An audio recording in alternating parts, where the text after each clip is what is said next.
Hey, good afternoon. I'm Rear Admiral Robert Katz. I am the Expeditionary Strike Group Commander here at ESG-2 in Little Creek, Virginia.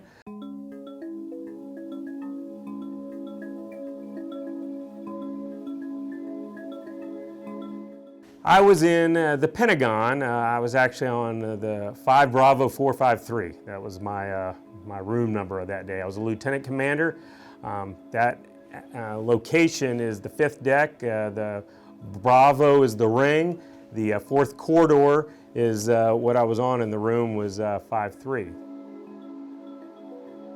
American Airlines 77 that hit the Pentagon hit on the 4th corridor. So that's where I was. It was early in the morning. I happened to be at that time. I had just seen on the news the situation that was going up in New York City. I was talking to my boss at 06 about, this is strange, this doesn't make sense, and we were kind of going back and forth whether it was an accident or an actual terrorist attack.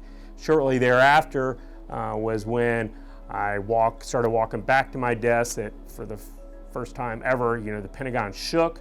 There was a big flash that I saw, and then it went completely dark in my office, and that's when the very, very acidic smell of smoke and darkness kind of took over.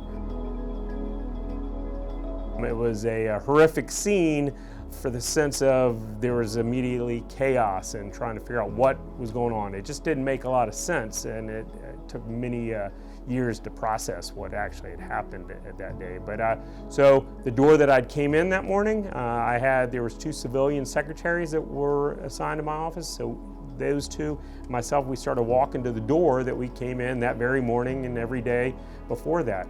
Unfortunately, when we got to that door, it was overwhelmed with smoke and stuff going on. So we said, okay, that's not a safe way to go.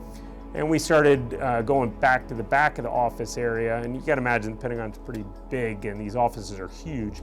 And we exited through a door that we'd never been through before. And we're unfortunately going through the horrific debris, the crash scene, but we didn't know, trying to figure out a way to get out of the building.